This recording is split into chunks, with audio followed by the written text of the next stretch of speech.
ओम शांति। होली हंस में एक बार फिर से आपका स्वागत है, स्वागत है, स्वागत है। आज हम सुनते हैं बाबा की अव्यक्त रिवाइज कोर्स की मुरली 20/12/92 की। मुरली का शीर्षक है आज्ञाकारी ही सर्व शक्तियों के अधिकारी। आज बाबा ने कहा, आज सर्व शक्तियों के दाता बाप दादा अपनी शक्ति सेना को देख रहे हैं। सर्वशक्तिमान बाप ने सभी ब्राह्मण आत्माओं को समान सर्व शक्तियों का वर्षा दिया है। किसी को कम ज्यादा ऐसा तो नहीं अंतर किया ना। सभी को एक के द्वारा एक साथ एक समान शक्तियां दी हैं। लेकिन रिजल्ट क्या देख रहे हैं बाबा? अंतर। कोई सर्व शक्ति संपन्न बने, कोई सिर्फ शक्ति संपन्न बने, कोई सर्व नहीं बने, कोई सदा शक्तिशाली बने, शक्ति स्वरूप बने, और कभी कभी सर्वशक्तिवान बने। कोई ब्राह्मण आत्माएं अपनी सर्वशक्तिवान की अथॉरिटी से जिस समय जिस शक्ति को ऑर्डर करते हैं वह शक्ति रचना के रूप में मास्टर के सामने आती है। ऑर्डर किया और हाजिर हो जाती है। कोई ऑर्डर करते हैं लेकिन समय पर शक्तियां हाजिर नहीं होती हैं। जी हाजिर नहीं होती हैं। इसका कारण क्या है? कारण है जो बच्चे शक्तिवान बाप, जिसको हुजूर भी कहते हैं, हाजिर भी कहते हैं, तो जो बच्चे हुजूर अर्थात बाप के हर कदम की श्रीमत पर हर समय की जी हाजिर व हर आज्ञा में जी हाजिर प्रैक्टिकल में करते हैं, तो जी हाजिर करने वालों के आगे हर शक्ति भी जी हाजिर और मास्टर हुजूर करती है। अगर कोई आत्माएं श्रीमत व आज्ञा जो सहज पालन कर सकते हैं वह करते हैं, और जो मुश्किल लगती है वह नहीं कर सकते हैं। कुछ किया कुछ नहीं किया, कभी जी हाजिर कभी हाजिर। उसका प्रत्यक्ष सबूत व प्रत्यक्ष प्रमाण रूप है कि ऐसी आत्माओं के आगे सर्व शक्तियां भी समय प्रमाण हाजिर नहीं होती है। जैसे कोई परिस्थिति प्रमाण सामान्य की शक्ति चाहिए, तो संकल्प करेंगे कि हम अवश्य सामान्य की शक्ति द्वारा इस परिस्थिति को पार करेंगे, विजयी बनेंगे। लेकिन होता क्या है? सेकेंड नंबर वाले अर्थात कभी कभी वाले समाने की शक्ति का प्रयोग करेंगे। 10 बार समाएंगे, लेकिन समाते हुए भी एक दो बार न समाना चाहते भी समा नहीं सकते। फिर क्या सोचते हैं? मैंने किसको नहीं सुनाया, मैंने समाया, लेकिन ये साथ वाले थे, सहयोगी थे, हमारे समीप थे, इसको सिर्फ इशारा दिया है, सुनाया नहीं, इशारा किया है। कोई शब्द बोलना नहीं चाहते थे, सिर्फ एक आधा शब्द निकल गया है, तो इसको क्या कहा जाएगा? समाना कहेंगे। 10 के आगे समाया और 1-2 के आगे नहीं समा सकते, तो इसको क्या कहेंगे? समाने की शक्ति ने ऑर्डर की माना, जबकि अपनी शक्ति है, बाप ने वर्षे में दी है, तो बाप का वर्षा तो बच्चों का वर्षा। अपनी शक्ति अपने काम में ना आए, इसको क्या कहा जाएगा? ऑर्डर मानने वाले या ऑर्डर ना मानने वाले कहा जाएगा। आज बाप दादा सर्व ब्राह्मण आत्माओं को देख रहे हैं कि कहाँ तक सर्व शक्तियों के अधिकारी बने।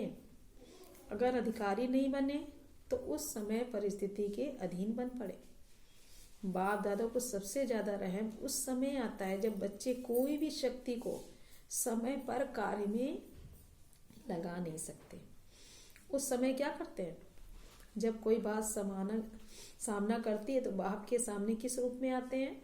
ज्ञानी भक्त के रूप में आते हैं। भक्त क्या करते हैं? भक्त सिर्फ पुकार करते रहते हैं, ये दे दो, वो दे दो। भागते बाप के पास है, अधिकार बाप पर रखते हैं, लेकिन रूप होता है रॉयल भक्त का।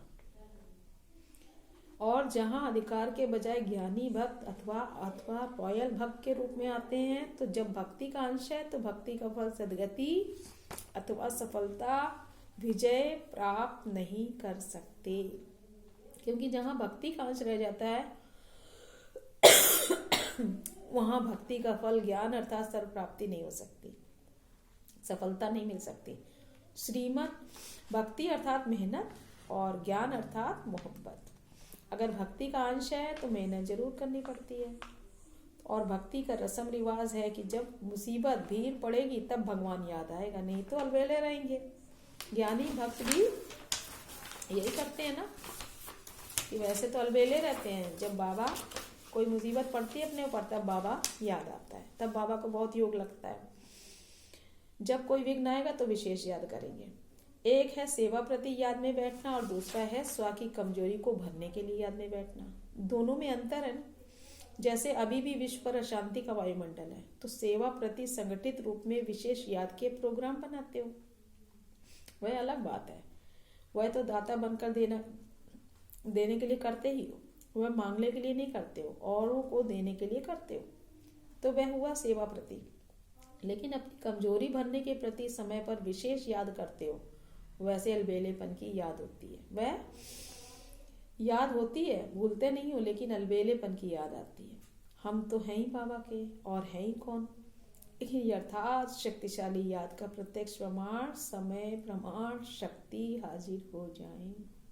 कितना भी कोई कहे मैं तो याद में रहती हूँ, वह रहता हूँ, लेकिन याद का स्वरूप है सफलता। ऐसे नहीं जिस समय याद में बैठते उस समय खुशी का अनुभव होता है, शक्ति भी अनुभव होती है। जब कर्म में संपर्क में आते हो उस समय सदा सफलता का अनुभव नहीं होता है, तो उसको कर्म योगी नहीं कहा जाएगा। शक्तियां शस्त्र हैं, और शस्त्र किस समय के लिए होता है? शस्त्र सदा समय पर काम में लाया जाता है। अर्थात याद अर्थात सर्वशक्ति संपन्न सदा शक्तिशाली शस्त्र हो। परिस्थिति रूपी दुश्मन आया और शस्त्र काम में नहीं आए तो उसको क्या कहा जाएगा? शक्तिशाली या शस्त्रधारी कहेंगे। हर कर्म में याद अर्थात सफलता हो, इसको कहा जाता है कर्म योगी। सिर्फ बैठने के टाइम के में योगी नहीं बनो। आपके योग का नाम बैठा बैठा योगी है या कर्म योगी है? बताओ। बाबा पूछ रहा है ना। सिर्फ बैठने के टाइम के योगी नहीं हो। आप के योग का नाम बैठा बैठा योगी है या कर्म योगी नाम है? कर्म योगी हो ना, निरंतर कर्म और निरंतर कर्म योगी हो।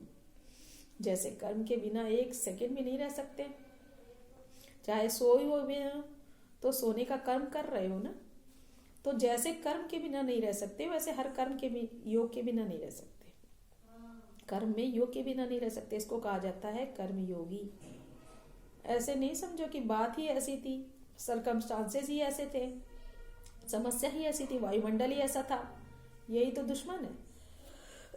उस समय का वो दुश्मन आ गया, इसलिए तलवार न चला सके, तलवार काम में न लगा सके, या तलवार याद ही नहीं आई, या तलवार के काम को नहीं किया तो ऐसे को क्या कहा जाएगा?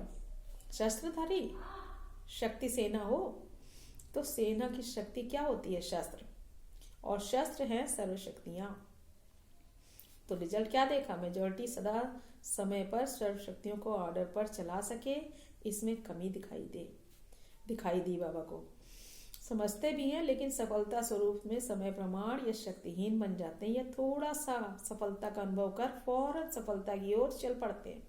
3 प्रकार के बाबा ने ऐसे बच्चे देखे। 1 नंबर, उसी समय दिमाग द्वारा समझते हैं कि यह ठीक नहीं है, नहीं करना चाहिए, लेकिन वह उस समझ को शक्ति स्वरूप में बदल नहीं सकते।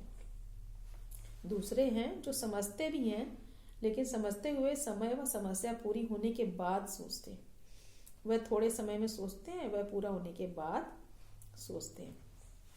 तीसरे हैं महसूस ही नहीं करते कि हम रॉन्ग है, कि ये रॉन्ग है, सदा अपने को रॉन्ग को राइट ही सिद्ध करते हैं, अर्थात सत्यता की महसूस शक्ति ही नहीं है। तो अपने को चेक करो कि मैं कौन हूं।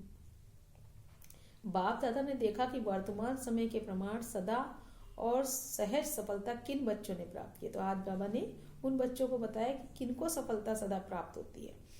उसमें भी अंतर है। एक है सहज सफलता प्राप्त करने वाले और दूसरे हैं मेहनत और सहज दोनों के बाद सफलता प्राप्त करने वाले।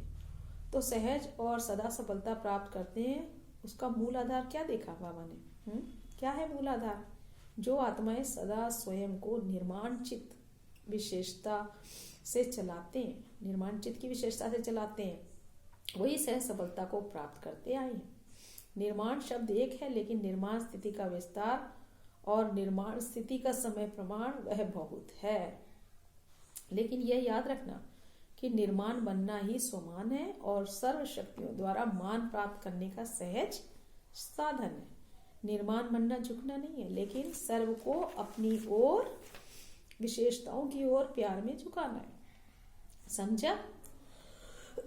बाबा ने आज क्या बताया, सभी ने रिजल्ट सुनी, समय सब आपका इंतजार कर रहा है और आप क्या कर रहे हो, आप समय का इंतजार कर रहे हो।